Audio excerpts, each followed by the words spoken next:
someone's listening to this and they just are at the level where oh, I want to, boy, being a pilot sounds cool. I know nothing about it.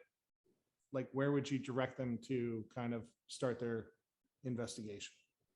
Start finding pilots and talking to them. That's what I did. And I was lucky because I was a flight attendant, but I'm part of the 99s, Women in Aviation and GPA. And then I support and follow other programs.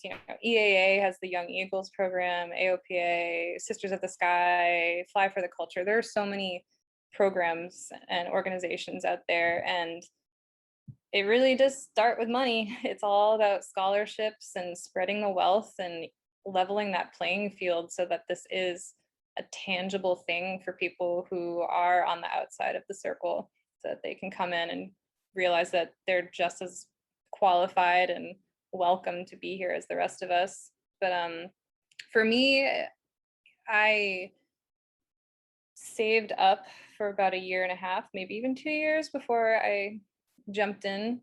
So having my flight attendant job supported me financially, and I did apply for scholarships along the way. I didn't receive any. They're hard to get. There's a lot of money out there and there are a lot of scholarships, but there are people who are way more deserving of them than I am and have been. And of course, the money goes where it should.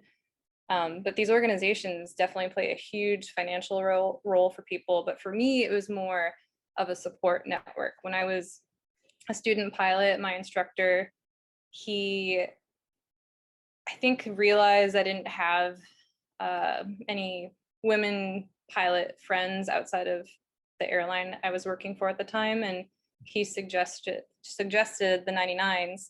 One of his former students was the secretary for the chapter at the time, and he put me in contact with her. And then I went to a meeting and made some great pilot friends that were women. And I was like, wow, role models, friends. It changed everything just to have people to talk to about what I was struggling with and ask all the dumb questions that I wasn't necessarily comfortable asking a guy along the way. And so for me, it was more of that, just that circle of trust and networking from other women who were local to me. And that was amazing. And now I'm the secretary of our section of the 99. So it's just kind of cool to see how it all comes full circle.